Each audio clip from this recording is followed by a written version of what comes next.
April 6 എന്ന പുതിയ deadline പ്രഖ്യാപിച്ച് ട്രംപ് തന്റെ സൈന്യത്തിന് പച്ചക്കൊടി കാട്ടുമ്പോൾ അറബിക്കടലിൽ അമേരിക്കൻ യുദ്ധക്കപ്പലുകൾ ഇരമ്പുകയാണ്.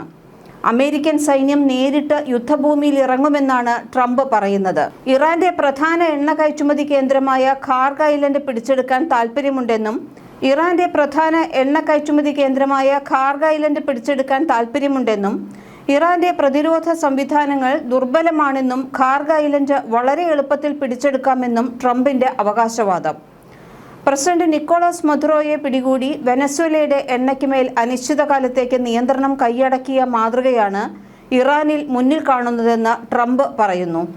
ഖാർഗ് പിടിച്ചെടുത്താൽ കുറച്ചുകാലം അവിടെ സൈന്യത്തിന് തുടരേണ്ടി വരുമെന്നും അദ്ദേഹം പറഞ്ഞു.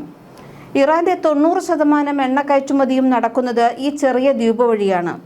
ഇത് പിടിച്ചെടുത്താൽ ഇറാന്റെ പണമൊഴുക്ക് നിൽക്കും. പക്ഷേ സംഗതി അത്ര എളുപ്പമൊന്നുമല്ല. രണ്ടാം ലോക മഹായുദ്ധത്തിലെ ഇവോജിമയെ പോലെ അമേരിക്കൻ സൈനികരുടെ ശവപ്പറമ്പായി ഖാർഗ് മാറുമോ എന്ന ഭീതിയിലാണ് ലോകം. കഴിഞ്ഞ ആഴ്ച ഈ ദ്വീപിനു നേരെ അമേരിക്ക ശക്തമായ ബോംബാക്രമണം നടത്തിയെങ്കിലും എണ്ണ അടിസ്ഥാന സൗകര്യങ്ങളെ ഇതുവരെ ലക്ഷ്യം വെച്ചിട്ടില്ല. റവല്യൂഷണറി ഗാർഡ്സിന്റെ കാവലിൽ ഏകദേശം 20,000 എണ്ണ തൊഴിലാളികൾ അവിടെയുണ്ട്. യുദ്ധമുണ്ടായാൽ ഈ സാധാരണക്കാരെ ഇറാൻ മനുഷ്യകവചമായി ഉപയോഗിക്കാനാണ് സാധ്യത. ഖാർഗ് ദ്വീപ് പിടിച്ചെടുത്ത് അവിടുത്തെ ടെർമിനലുകളും പൈപ്പ് ലൈനുകളും നിയന്ത്രണത്തിലാക്കിയാൽ ഇറാന്റെ പണമൊഴുക്ക് അതോടെ പൂർണ്ണമായും തടയാമെന്നാണ് ട്രംപിന്റെ ഒരു കണക്കുകൂട്ടൽ. ഇതിനായി US മറീനുകളും പാരാട്രൂപ്പർമാരും സർവ്വസജ്ജരായി കഴിഞ്ഞു. ഇറാന്റെ ഊർജ്ജ നിലയങ്ങൾ തകർക്കാൻ നിശ്ചയിച്ചിരുന്ന സമയപരിധി അവസാന നിമിഷം മാറ്റി നിശ്ചയിച്ച ട്രംപ് ഏപ്രിൽ 6 വരെ ഇപ്പോൾ സമയം നീട്ടി നൽകിയിരിക്കുകയാണ്. എണ്ണക്കപ്പലുകളുടെ പ്രധാന ഗതാഗത പാതയായ ഹോർമുസ് കടലിടുക്ക് തുറക്കാൻ ഇറാൻ തയ്യാറാകാതിരിക്കുകയും തുടർന്ന് US സൈന്യം ഖാർഗിൽ വിജയിക്കുകയും ചെയ്താൽ അത് യുദ്ധത്തിന്റെ ഗതി തന്നെ മാറ്റും. കടുത്ത നിലപാടുകാരനായ പ്രതിരോധ സെക്രട്ടറി പീറ്റ് ഹെഗ്സെത്തിന്റെ നേതൃത്വത്തിലുള്ള ഈ നീക്കം വലിയ തോതിലുള്ള ജീവഹാനിക്ക് ഇടയാക്കിയേക്കാം എന്നാണ് വിദഗ്ധർ മുന്നറിയിപ്പ് നൽകുന്നത്. അമേരിക്കയിൽ ഇടക്കാല തെരഞ്ഞെടുപ്പ് നടക്കാനിരിക്കുന്ന വർഷമാണ് ഇത്.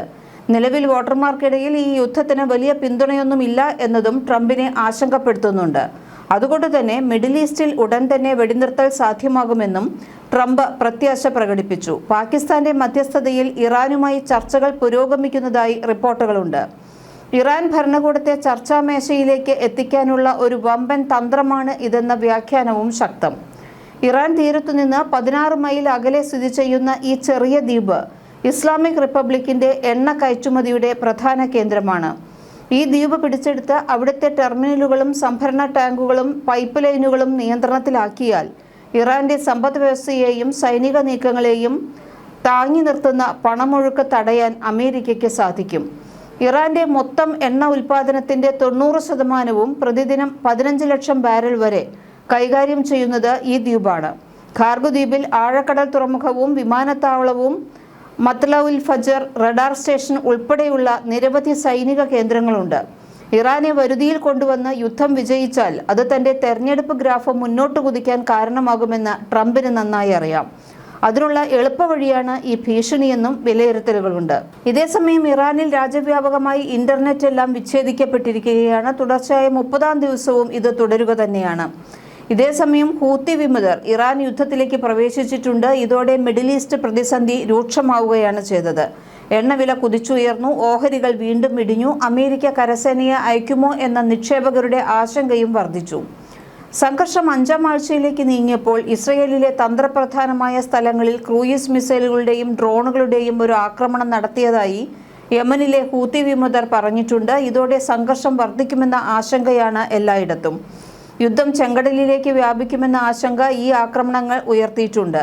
ഹോർമൂസ് കടലിടുക്ക് ഒഴിവാക്കാൻ സൗദി അറേബ്യ തങ്ങളുടെ എണ്ണ കയറ്റുമതിയുടെ ഭൂരിഭാഗവും വഴിതിരിച്ചുവിട്ടു. അതിലൂടെയാണ് 20% ക്രൂഡ് ഗ്യാസ് എന്നിവ കടന്നുപോകുന്നത്. ആക്രമണത്തിൽ അയവില്ലാതെ പശ്ചിമേഷ്യൻ യുദ്ധം 1 മാസം പിന്നിടുമ്പോൾ ഗൾഫ് രാജ്യങ്ങളിൽ വ്യാപക ആക്രമണമാണ് ഇറാൻ തുടരുന്നത്. ഇന്നലെ പുലർച്ചെ മുതൽ രാത്രി വൈകുവോളം കൃത്യമായ ഇടവേളകളിൽ ഗൾഫ് രാജ്യങ്ങൾക്കു നേരെ ഇറാൻ വ്യോമാക്രമണം നടത്തിയിട്ടുണ്ട്. ശനിയാഴ്ച ഇറാൻ നടത്തിയ വ്യോമാക്രമണത്തിൽ UAEയിലെയും ബഹ്റൈനിലെയും അലുമിനിയം ഉൽപ്പാദക കമ്പനികൾക്കാണ് നാശനഷ്ടം നേരിട്ടത് എന്ന വിവരം ഇന്നലെയാണ് പുറത്തുവന്നത്. ബഹ്റൈനിൽ അലുമിനിയം ബഹ്റൈൻ കമ്പനിക്ക് ആൽബയ്ക്ക് നേരെ നടന്ന ആക്രമണത്തിൽ 2 ജീവനക്കാർക്ക് പരിക്കേറ്റിരുന്നു. ലോകത്തിലെ തന്നെ ഏറ്റവും വലിയ അലുമിനിയം ഉൽപ്പാദകരാണ് ആൽബ. ഇതേസമയം കുവൈറ്റിലെ ഒരു പവർ സ്റ്റേഷനിലും ഉപ്പുവെള്ള നിർമ്മാർജ്ജന പ്ലാന്റിലും ഇറാൻ നടത്തിയ ആക്രമണത്തിൽ ഒരു ഇന്ത്യൻ തൊഴിലാളി കൊല്ലപ്പെട്ടതിനെ ഖത്തർ ശക്തമായി അപലപിച്ചിട്ടുണ്ട്. അബുദാബിയിലെ ഖലീഫ ഇക്കണോമിക് സോണിലെ കേസാദല് ആക്രമണത്തിൽ എമിറേറ്റ്സ് ഗ്ലോബൽ അലുമിനിയം കമ്പനിക്ക് നഷ്ടം നേരിട്ടിട്ടുണ്ട്. പരിക്കേറ്റവർ കമ്പനിയിലെ ജീവനക്കാരാണ്. യഥാർത്ഥ നഷ്ടക്കണക്ക് ശേഖരിച്ചു വരുന്നതേ ഉള്ളൂ എന്നാണ് EGA അറിയിച്ചത്. ബഹ്റൈനിൽ ഇന്നലെ മുതൽ വൈകുന്നേരം 6-നും പുലർച്ചെ 4-നും ഇടയിലെ കപ്പൽ ബോട്ട് യാത്രകൾക്ക് നിരോധനം ഏർപ്പെടുത്തിയിട്ടുണ്ട്. കടൽ യാത്രികരുടെ സുരക്ഷയെ കരുതിയാണ് യാത്രാ നിരോധനമെന്ന് ബഹ്റൈൻ അറിയിച്ചു. അനിശ്ചിതകാലത്തേക്കാണ് നിരോധനം. UAEക്ക് നേരെ ഇന്നലെ 16 ബാലിസ്റ്റിക് മിസൈലുകളും 42 ഡ്രോണുകളും ആക്രമണം നടത്തി. പരിക്കേറ്റവരുടെ ആകെ എണ്ണം 178 ബഹ്റൈനിൽ ഇന്നലെ 6 ഡ്രോണുകൾ ആക്രമണം നടത്തി. കുവൈറ്റ് യൂണിവേഴ്സിറ്റിയുടെ അക്കാദമിക് എബിലിറ്റീസ് ടെസ്റ്റുകൾ മാറ്റിവെച്ചതായി സർവകലാശാല അറിയിച്ചു. ഇതേസമയം കഴിഞ്ഞ ദിവസം സലാല തുറമുഖത്ത് നടന്ന വ്യോമാക്രമണത്തിന് പിന്നിൽ ആരാണ് എന്ന സംശയം ഉന്നയിച്ച് ഒമാൻ രംഗത്ത് വന്നിരുന്നു. ആക്രമണത്തിന്റെ ഉത്തരവാദിത്തം ആരും ഏറ്റെടുത്തിട്ടില്ലെന്നും അക്രമികളെ സംബന്ധിച്ച് അന്വേഷണം പുരോഗമിക്കുകയാണെന്നും ഒമാൻ അറിയിച്ചു. ഇറാൻ വ്യോമാക്രമണമെന്ന ആദ്യ നിലപാട് ഒമാൻ തിരുത്തി. ആക്രമണത്തിൽ സലാല തുറമുഖത്തെ ക്രെയിൻ തകർന്നിരുന്നു. ഒരാൾക്ക് പരിക്കുമേറ്റു. ദോഹ ആസ്ഥാനമായ അൽ അറബി ടിവിയുടെ ടെഹ്റാൻ ഓഫീസിനു നേരെ ഇസ്രയേൽ US സേന നടത്തിയ വ്യോമാക്രമണത്തിൽ ഖത്തർ കടുത്ത പ്രതിഷേധം അറിയിച്ചു. വാണിജ്യ സമുച്ചയത്തിന് നേരെ നടന്ന ആക്രമണം മാധ്യമപ്രവർത്തകരുടെ ജീവൻ അപകടത്തിലാക്കുമായിരുന്നു. ഇവിടെ 10 പേർക്ക് പരിക്കേറ്റു.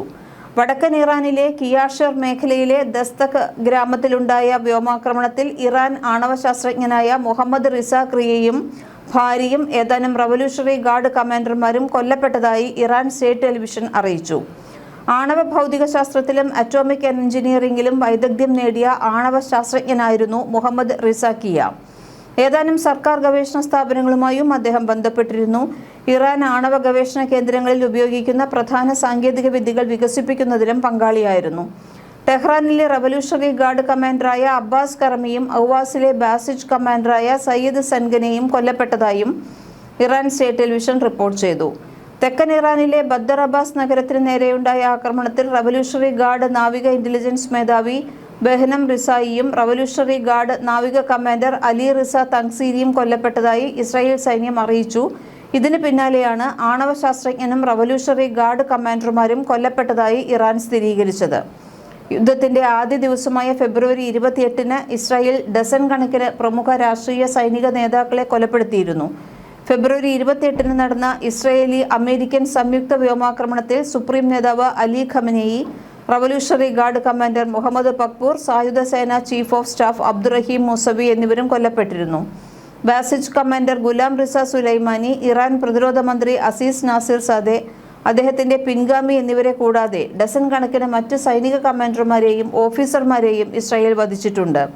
പുതിയ സുപ്രീം നേതാവ് Mustafa Khamenei, Iran parliament speaker, സൈന്യത്തിന്റെ commander in chief major general Amir Hatami, Pakpour വധത്തിനു ശേഷം നിയമിതനായ revolutionary guard commander major general Ahad Vahidi, Khatam al Anbiya headquarters commander major general Ali Abdullahi എന്നിവരെല്ലാം വധിക്കുമെന്ന് ഇസ്രായേൽ ഭീഷണി മുഴക്കിയിട്ടുണ്ട്.